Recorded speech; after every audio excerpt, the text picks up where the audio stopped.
2019 онд Малайзийн интернет ашиглалт 90% хүрч бараг бүх иргэд нь гар утас цахим сүлжээний хэрэгсэлтэй болжээ.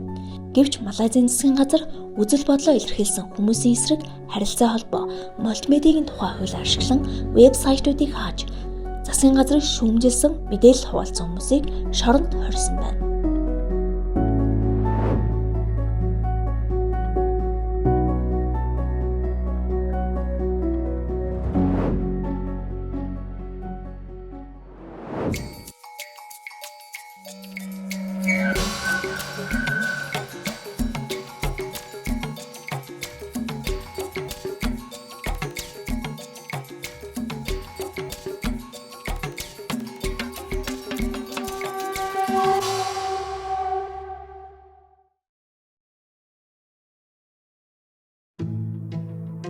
Интернет орчны түрэмгийлэл. Малайзчуудын амар тайван байдал эв нэгдлийг одоогийн хууль тогтоомжоор авч үлдэх боломжтой. 1998 оны харилцаа холбоо мультимедиагийн тухай хуулийн 233 дугаар хэсэг зэрэг одоо мөрдөж буй хуулийн дагуу санаатаагаар улс орны эв нэгдэлд занал хийсэн хуулийн этгээдэд хариуцлага хүлээлгдэг. Би нэлээд хэдэн жил өмнөд хятадын өглөөний шуудан сонины Малайз дахь сурвалжлагчаар ажилласан юм.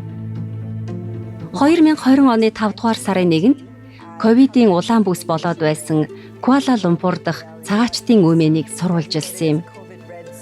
Түүнээс хэдэн өдрийн дараа буюу дэлхийн хэвлэлийн эрх чөлөөний өдөр намайг харилцаа холбоо мультимедиагийн тухай хуулийн 504 дахь хэсэг дэх зөрчлийн тухай заалтад үндэслэж баривчлах тушаал гарсныг мэдсэн.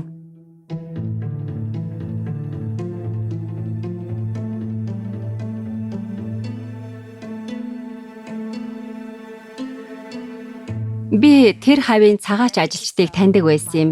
Тэгээд л тэд надад амьдардаг газрынхаа цонхоор авсан бичлэгүүд үзүүлсэн хэрэг. Тэр бичлэгүүдийг л Twitter хаягтаа жиргсэн юм л да. Бичлэгүүдийг зөвхөн над руу илгээгээгүй, цагаачтын эрхийг хамгаалах бүх сүлжээнд цацсан байсан.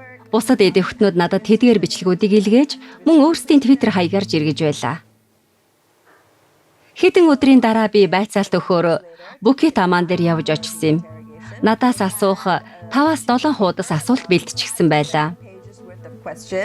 Би товчхон л хариулсан. Бусдын шүүхтэр хэлнэ гэд. Тэгээд миний тэгж хэлснийг бичээд авчгаа гэж хэлсэн. Бусад бүх асуултад үүнтэй адил хариулт өгнө гэлээ. Тэгээд бид байцаалт өгсөн газраасаа 2 цагийн дараа гарч ирсэн юм. Харьцангуй хурдан болж өрнсөн. Би утсаараа жиргээд байсан учраас миний утсыг хураагаад авчихсан байсан. Тухайн үед харилцаа холбоо мультимедиагийн сайд байсан Сайфуудын Абдулла Twitter дээр надад хариу өгсөн юм. Түүнд нь их баярлж байсан ч гэсэн иймэрхүү зарчим сэтгүүл зүйд тохирохгүй гэж бодсон. Санал нийлэх үгүй чинь эсвэл хэвлэлийн юу гэх нь чамд таалагдах хэсэгтээ огт хамаагүй зүйл. Зүгээр л тухайн байгууллагыг хүндлээд үйл ажиллагаагаа явуулах эрх чөлөөг нь олгох тухай юм. Бид мэдээ сурвалжлагаасаа айх шаардлагагүй. Би сэтгүүлчээр ажиллаад бараг 10 гаруй жил болохдоо зөндөө олон удаа цагдаад байцаалт өгч явлаа. Тийм сайн зүйл биш ч гэсэн сүүлдээ бүр дасчихсан. Бид дасчихжээ. Цагдаа нар дахиад л дуудаж байна гэдэг сэтгүүл зүйг огтхон ч хүсэхгүй байна.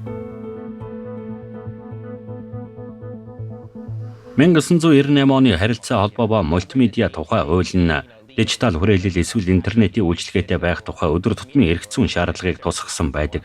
Асуудалтай цорын ганц зүйл нь 233 дугаар хэсэг бөгөөд хэтэрхий зөв бус шаардлагатай. Эрүүгийн хууль заасан бусад зөрчлийн заалтуудаас ч дор.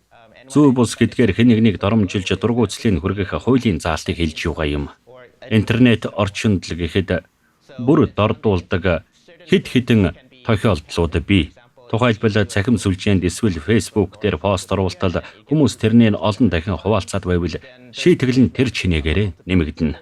Зунарын тохиолдлоос харвал хоёрхан жиргээл шоронд суух ялын 43 жил болгох боломжтой. Энэ гэмтэрэг талаасаа ч тийм тохиромжтой шийтгэл биш. Үүний албан ёсны нэршил нь тайвшруулах нөлөө бөгөөд хоёр хүнийг үндэслэгүүгээр баривчлахыг хамааруулна. Үр дүнд нь хүмүүс хэвлэлийн эрх чөлөө эсвэл улс төрийг шүүмжилж дуурхаас имэж дараагийн бай хинч байж болно гэж бодож буй юм.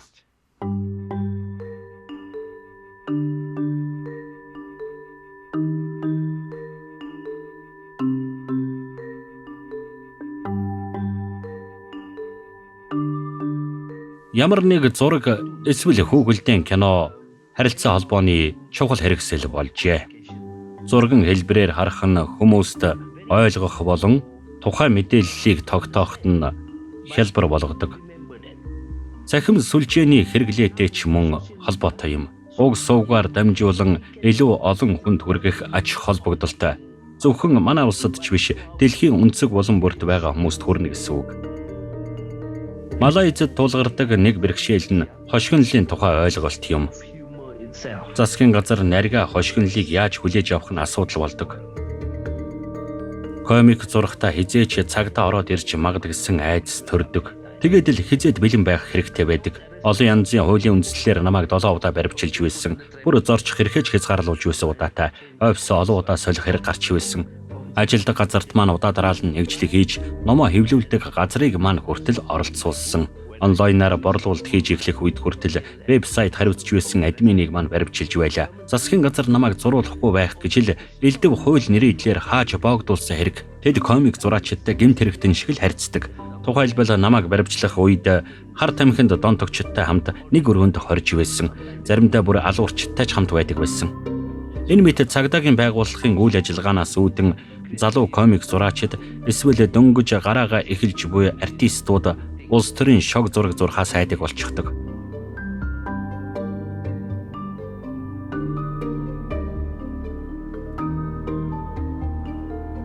Намайг энэ зургийг анх зурхад миний эсрэг 3 цагдаагийн гомдол ирсэн. Тэгээд 5 дугаар сарын 7-нд цагдаатай уулзахаар очтол тэд харилцаа холбоо ба мультимедиагийн тухай хуулиар миний эсрэг зөрчлийн хэрэг үүсгэчихсэн байсан. Бас утсыг минь хураагаад авчихсан. Надад утсаа өгөхгүй байх ямар ч сонголт байгаагүй. Цагдаад утсаа хураалгасан 5 дахь тохиолдол нь энэ болж байна.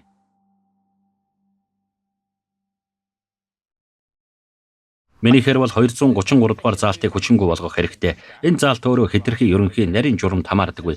Интернет орчин дах хяналт зөвхөн өөр тодорхой нэг хуулийг зөрчсөн тохиолдолд л мөрдөгдвөл зохино.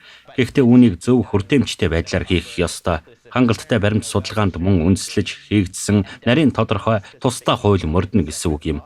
Хэд явцсан өргөн хүрээнд хариуцлага хүлээлгдэг явдлыг халж харилцаа холбоо мультимедиагийн тухай хуульд нэмэлт өөрчлөлт оруулах шаардлагатай. Тиймээс энгийн иргэний хувьд эдгээр хуулиудад нөлөөлж өөрчлөлт оруулахын тулд Ракиат буюу улсын хурлын гишүүдэд хүсэлт гаргаж оролцоотой байх юм. Ард түмнийг төлөөлж сонгогдсны хувьд тэд уг асуудлыг парламентын хэлцэх асуудалд багтааж мэдгэлцсэн өөрсдийн мөрийн хөтөлбөртөө ч багтаах хэрэгтэй. Засгийн газрын бодлоготой холбоотой асуулт асууж тодруулахаасаа огтхон ч хэмээх хэрэггүй. Зарим хөрш улсуудаа бодвол Малайз улс чөлөөт хэвлэл интернетийн эрх чөлөө хангалттай байдаг нь авууштай. Стрим эсвэл онлайн тоглоомын хувьд ч интернетийг хааж боохыг эсэргүүцэх нь аргагүй юм. Кино үздэг Netflix, дуу хөгжмийн платформ Spotify байсан ч ялгаагүй. Засгийн газар эрх мэдэлтэй олон улснаар ард иргэдийн хүсэлтийг сонсож шийдвэр гаргах нь багасдаг. Бид Малайзын ирээдүйд юу хүсэж байгаагаа үзэл бодлоо илэрхийлэх эрх чөлөөнд тулгуурлан тодорхойлдог.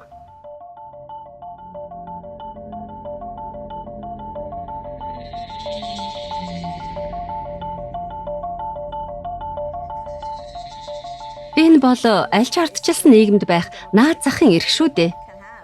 Мэдээлэл түгээ нийтлэх болон олон нийтийн мэдэх эрх. Мөн олон нийтийн олон талт бодиттой мэдээлэл авах эрх. Эдгээр эрхээ эдлэхэд саад болж буй юу ч байсан чөлөөтэй нээлттэй нийгмийн баталгаа болох институцийн аюулгүй байдлыг сулруулж байна.